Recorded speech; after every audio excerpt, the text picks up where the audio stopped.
여러분 안녕하십니까? 권순알입니다. 이번 겨울은 최근 몇 년 동안의 다른 겨울에 비해 상당히 추운 것 같습니다.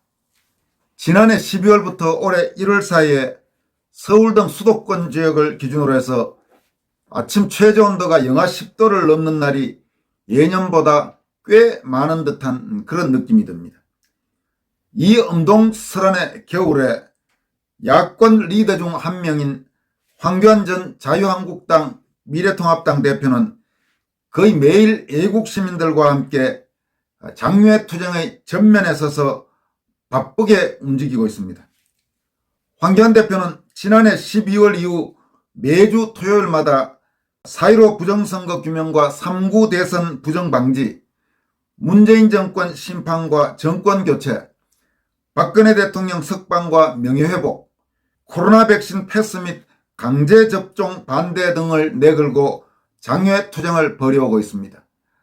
이 같은 요구사항 가운데 일부 사항, 박근혜 대통령 석방 문제나 코로나 백신 패스 강제접종 이런 부분에서는 일정 부분 성과를 거둔 그런 상태입니다.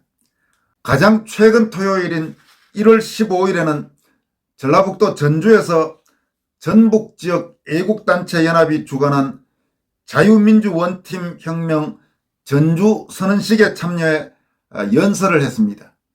그리고 이 행사 이후에는 이 행사에 함께 참여한 시민들, 그러니까 전주를 비롯한 전북지역 애국시민들은 물론이고 이 행사 참석을 위해 수도권 그리고 충청권, 부산, 대구 등 영남권에서 전주를 찾은 애국시민들과 함께 전주 시내에서 시가 행진을 벌이기도 했습니다.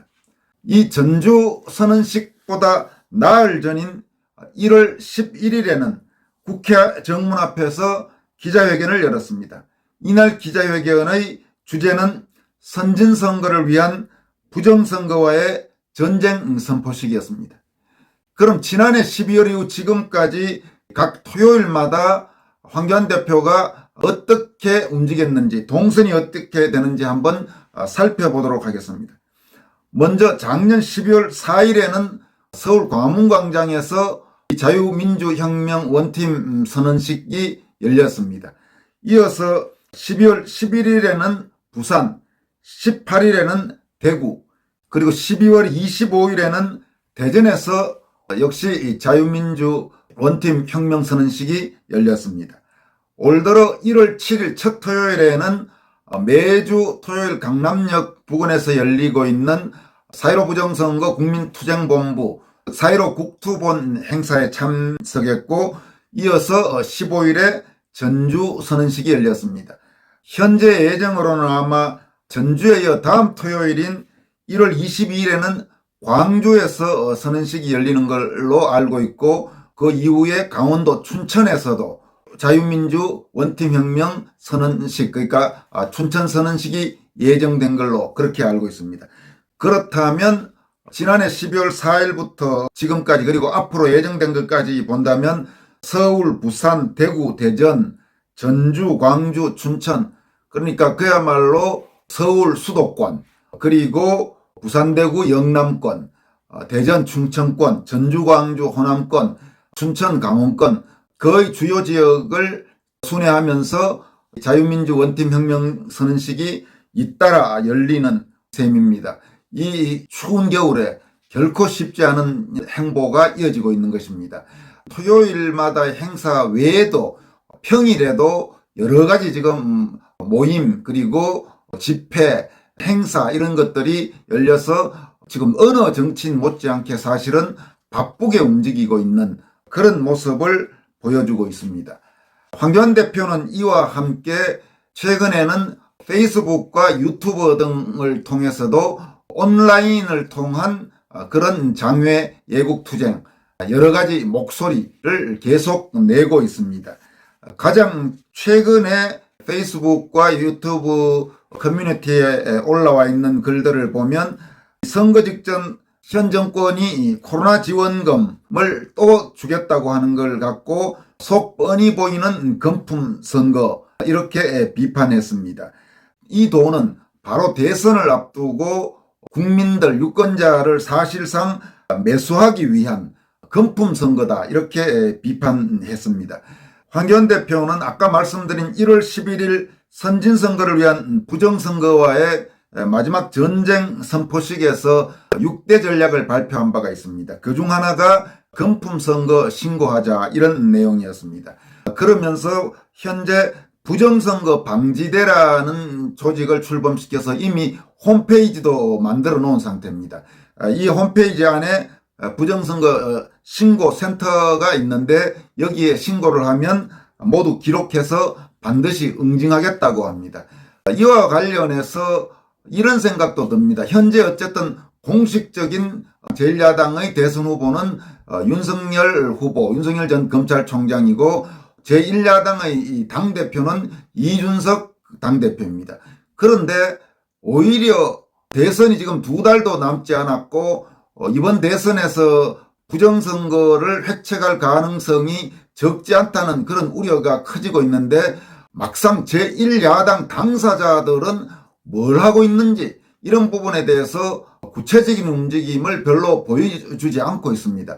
오히려 지금 한 발 떨어져서 애국투쟁, 구국투쟁을 하고 있는 황교안 대표가 부정선거 방지대를 출범시켰고 또 부정선거 신고센터를 만들고 이게 지금 도대체 누가 해야 될 일을 누가 하고 있는가 이런 생각도 듭니다. 실제로 황교안 대표를 비롯해서 애국 시민들 사이에서 이번 대선에 부정을 반드시 막겠다는 그런 움직임들이 최근에 굉장히 확산되고 있는 그런 상황입니다.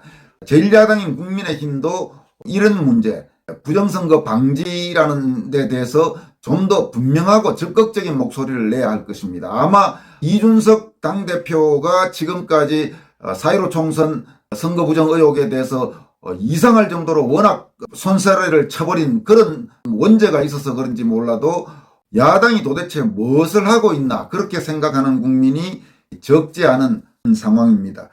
그리고 황교안 대표는 그에 앞서서는 이 백신 패스 관련해서 법원에 판결이 나온 날, 그러니까 백신 패스에 일정 부분 제약을 가한 판결이 나오자 정의는 결국 승리합니다 이러면서 법원이 제대로 된 판결을 내렸다. 서울 모든 시설에서 12세에서 18세 청소년에 대한 방역 패스를 정지시켰다. 서울의 대형 상점과 마트, 백화점에 대해서도 풀었다. 지난 1월달 학생들이 이용하는 학원, 독서실, 스터디 카페에 대한 방역 패스 집행을 중단하도록 한 데 이어 2번째 백신 패스 제동 판결이다 이러면서 참으로 다행이다. 저는 그동안 지속적으로 백신 패스 반대를 외쳐왔다. 백신 사망자들의 합동 분향소에서 찢어지는 마음을 함께 나누었다. 그러면서 자유를 억압하고 통제하는 백신 패스는 안 된다. 자유를 그러니까 억압하는 백신을 맞을 수는 있지만 각자 국민이 선택해서 그걸 권력이 강제로 해서 자유를 억압하는 것은 안 된다는 점을 강조했습니다. 그리고 안보 문제와 관련해서도 북한이 단거리 탄도미사일을 잇따라 발사하자 이렇게 강조했습니다. 북한은 또 핵 도발하는데 정부는 또 딴소리한다 이러면서 북한의 탄도미사일 발사는 미국의 대북 제재에 대한 반격으로 해석된다. 미국이 지난 4일 금년 상반기 한미연합훈련 의지를 밝히자 북한은 그 다음날 미사일을 발사했다. 유엔 안보리가 소집된 직후인 지난 11일에도 미사일 도발을 했다. 북한은 자신에 대한 제재가 있을 때마다 핵도발을 감행하는데 이번 변칙 기동을 하는 단거리 탄도미사일은 단거리이기 때문에 요격이 쉽지 않다. 그런데도 우리 정부는 그때마다 유감만 표현하고 있고 대북 제재 등 강력한 대처는 전혀 안 하고 있다. 남들은 다 하는 대북 제재를 문재인 정부만 일부러 외면한다. 그렇게 해서 한반도 평화가 오면 얼마나 좋겠느냐. 정신 차려라. 멸공이 답이다. 북핵 폐기가 한반도 평화의 유일한 답이다. 이렇게 밝혔습니다. 그리고 또 며칠 전에는 자유 모든 것 다해 그 자유 지켜냅시다라는 제목의 글을 올리기도 했습니다. 이 내용은 상당히 눈여겨볼 만한 그런 내용입니다. 중국 시진핑 국가주석이 장차관급 고위 간부 대상 연설에서 당 중앙이 내린 전략 결정은 무조건 이행돼야 한다. 당 기율을 어기면 누구든 절대 용서하지 않는다고 밝혔습니다. 공포스러운 공산 독재 국가의 모습입니다. 그런데 어디서 많이 본 모습이다. 당의 결정이라면 무조건 따르는 모습, 잘못된 일에 대해서도 비판조차 못하는 모습, 국민보다 당이 우선인 모습. 우리나라도 그런 독재 국가로 가는 길목에 서 있다. 대장동 사건과 관련해 벌써 3명이나 목숨을 잃었다. 더구나 이재명 후보의 변호사 비용 대납 사건의 최초 제보자가, 그것도 절대 자살하지 않겠다고 천명해오던 제보자가 목숨을 잃었다. 그분이 왜 평소에 자살하지 않겠다는 말을 했을까? 자신의 생명에 대한 위협을 느꼈기 때문 아니겠는가? 그러면서 그의 죽음 참으로 안타깝다. 이 사건은 철저히 수사해서 전모를 밝혀야 한다. 억울한 일이 없도록 해야 한다. 그러면서 다음과 같이 강조했습니다. 저는 자유롭고 정의로운 대한민국에 살고 싶습니다. 저는 대한민국의 자유와 정의를 지키기 위해 저의 목숨을 바칠 각오가 되어 있습니다.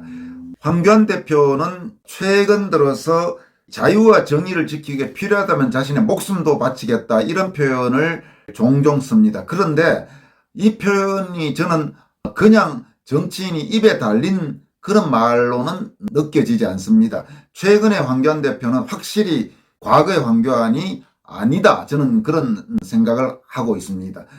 결기, 그리고 아무래도 이제 신앙의 바탕을 두었겠지만은 옳은 일, 그리고 자유대한민국을 지키기 위해서는 모든 것을 다 바칠 수 있다, 이런 마음이 전해옵니다. 여러분들은 어떻게 보십니까? 최근에 황교안 대표의 움직임, 행동, 말, 이런 것들을 보면 그냥 넘치고 넘치는 그만그만한 정치인들과는 좀 다르다, 이런 생각을 하게 됩니다. 과거의 황교안과는 확실히 다르다. 적어도 저는 그렇게 받아들이고 있습니다. 그러면서 이렇게도 썼습니다. 자유와 정의를 사랑하시는 국민 여러분, 자유대한민국을 지키는데 힘을 모아주십시오. 그러면서 ARS 전화 걸는 운동 있지 않습니까? 전화 한 통 1533-5415로 함께 하실 수 있습니다. 이렇게 밝혔습니다. 그리고 최근에는 또 노영민 전 청와대 비서실장이 박근혜 대통령 사면 석방을 2019년 당시 야당 지도부가 반대했다, 이렇게 주장한 것과 관련해서 노영민 전 실장을 황교안 대표가 직접 고소 및 고발을 했습니다.